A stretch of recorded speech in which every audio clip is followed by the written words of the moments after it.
Sindh online school class 7 मज़मून रियाज़ी unit 2 सबक 8। प्यारा ॿारो अॼु असां पढ़ंदासीं एडिटिव इनवर्स ऐं मल्टीप्लिकेटिव इनवर्स जे बारे में। त एडिटिव इनवर्स छा आहे ऐं मल्टीप्लिकेटिव इनवर्स छा आहे। एडिटिव इनवर्स खे सिंधी में चइबो आहे जमई उबतड़।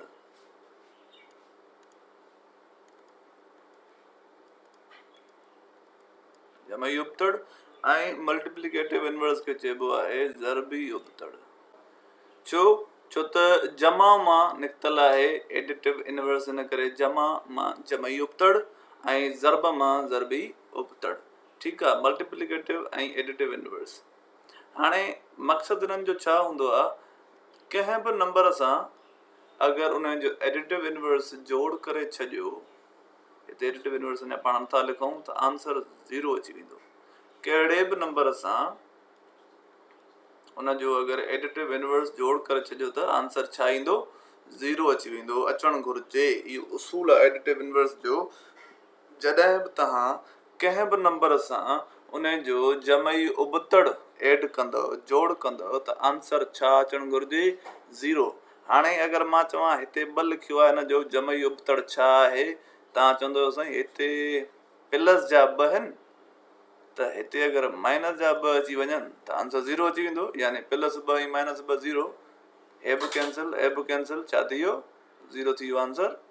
त माना ॿिनि जो एडिटिव इनवर्स जेको थींदो, एडिटिव इनवर्स ऑफ 2 इज़ -2।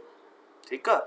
वरी एडिटिव इनवर्स ऑफ -21 छा थींदो, तव्हां चवंदव साईं हे अॻु में ई माइनस जो 21 आहे, हिन में अगरि प्लस जो 21, प्लस अॻु में पई आहे हिते, इन करे मूंखे वरी लिखण जी ज़रूरत न आहे। ठीकु आहे, हिते मूंखे माइनस लिखणी, इन करे मूंखे ॿीहर लिखणी पई। हिते मूंखे प्लस लिखण जी ज़रूरत ई न आहे। ठीकु आहे, हिते माइनस जो 21 ऑलरेडी आहे, प्लस जो 21 ॾेई छॾींदुमि त आंसर 0 अची वेंदो। त मक़सदु चवण जो हिन जो आंसर छा थींदो, त हाणे शॉर्ट फॉर्म थो लिखां AI, यानी additive inverse. Additive inverse of -21 is +21। अहिड़े हिसाब सां अगरि मां तव्हांखे चवां एडिटिव इनवर्स ऑफ 0 इज़ 0 ई थींदो। प्लस 0 हुजे त बि 0 थींदो, माइनस 0 हुजे त बि 0 थींदो। छो त प्लस ऐं माइनस जो जेको 0 हूंदो आहे, पहिरीं ॻाल्हि त माइनस ॾिबी न आहे 0 खे।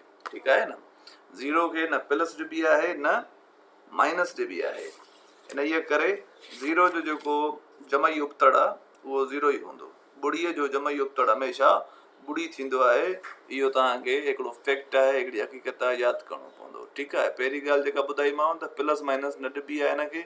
अगरि कॾहिं को ॾे त बाबा तव्हां चवंदव साईं प्लस माइनस हिनखे ॾिबी न आहे 0 खे। ठीकु आहे, 0 जो जमई उबतड़ 0 ई थींदो आहे। 0 जो जमई उबतड़ छो भला 0 थो थिए, छो त 0 सां गॾु 0 ई जॾहिं प्लस कंदव त आंसर 0 ई ईंदो न। त 0 जमई उबतड़ बि 0 ई थींदो। सो असां इहा ॻाल्हि सम्झीसीं त जमई उबतड़ छा आहे, सिर्फ़ु ऐं सिर्फ़ु जेको बि नंबर तव्हांखे मिले थो उन जो उबतड़ निशानीअ में नंबर साॻियो हूंदो। हिते बि 2 आहे, हिते बि 2 आहे, हिते बि 21 आहे, हिते बि 21 आहे, पर नंबर साॻियो हूंदो, पर फ़र्क़ु कहिड़ो हूंदो, उन जी निशानी चेंज हूंदी। हिते हिन ॿिनि खे कुझु बि न आहे, यानी प्लस आहे न, कुझु न हूंदो यानी प्लस आहे। प्लस जो 2 आहे त उबतड़ ते वेंदो माइनस जो 2। माइनस जो 21 आहे त उबतड़ ते वेंदो प्लस जो 21। ठीकु आहे, माइनस जो 100 आहे त उनजी जमई उबतड़ प्लस जो 100 थींदो, पर जे प्लस जो 1000 आहे त जमई उबतड़ माइनस जो 1000 थींदो। इहा ॻाल्हि ई असांजी जमई उबतड़ जी। हाणे था हलूं ज़रबी उबतड़ ते, मल्टीप्लिकेटिव इनवर्स ते। कंहिं बि नंबर खे, ठीकु आहे, कंहिं बि नंबर जो जेको हूंदो न, हे फ़िलहाल असां नंबर पढ़ियोसीं, नातिकतनि में बि इहा ॻाल्हि फॉलो थींदी आहे। ठीकु आहे, नातिकतनि में कीअं फॉलो थींदी आहे, जेकॾहिं मां चवां माइनस जो 1/2, नातिकत आहे न, हे त नंबर आहे सॼा अदद, पर हे माइनस जो 1/2, इन जो जमई उबतड़ छा थींदो, प्लस जो 1/2। ठीकु आहे न, छो त हीअ जॾहिं प्लस थींदा 0 थी वेंदो जवाबु। 3/2, इन जो जमई उबतड़ छा थींदो, -3/2। सो इन में को फ़र्क़ु न आहे, हिते सॼा अदद कयासीं त इन जो मक़सदु आहे त इहे साॻा रूल्स नातिकतनि ते बि फॉलो थींदा। ठीकु आहे, हाणे अगरि अचां मां त 2 हुजे अगरि मां चवां या 2/3 हुजे, मां चवां हिन मां अहिड़ो नंबर मल्टीप्लाई करायो जो जॾहिं हुनजो जवाबु कढूं त 1 अची वञे।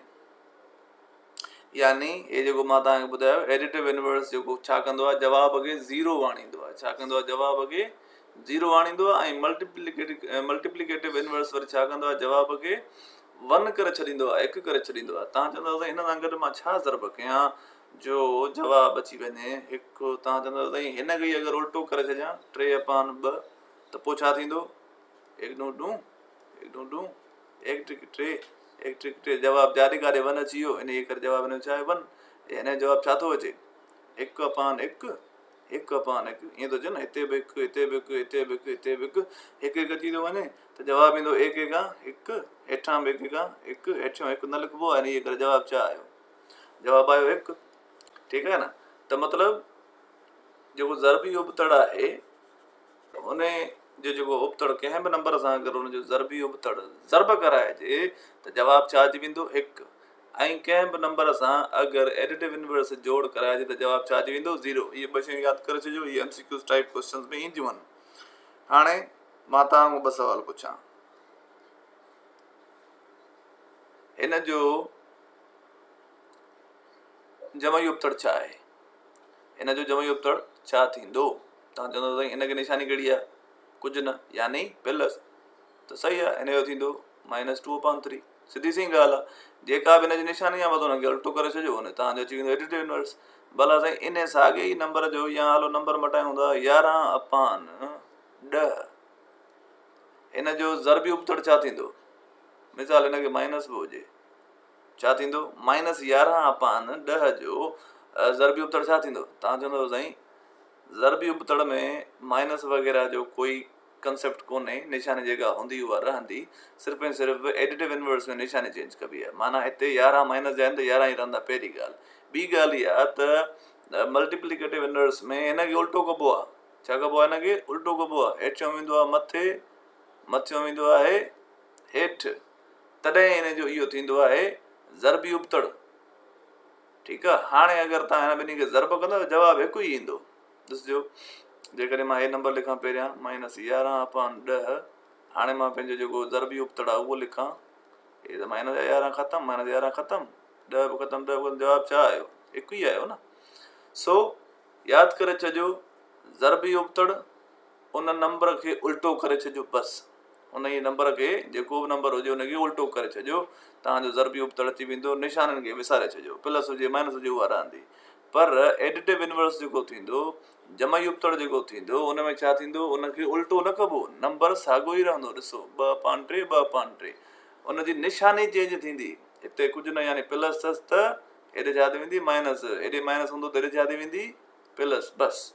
माइनस हूंदो त प्लस, प्लस हूंदो त माइनस। इहो हुयो असांजो जमई उबतड़ ऐं इहा हुई असांजी मल्टीप्लिकेटिव इनवर्स। असां 2 शयूं तव्हांखे ॿुधायूंसीं।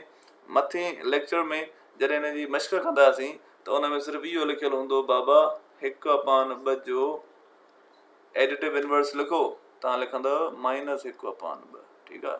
त मां तव्हांखे हाणे पढ़ायो त निशानी चेंज कबी आहे, माइनस हूंदसि त हिते रुॻो प्लस कंदासीं, ॿियो कुझु बि न।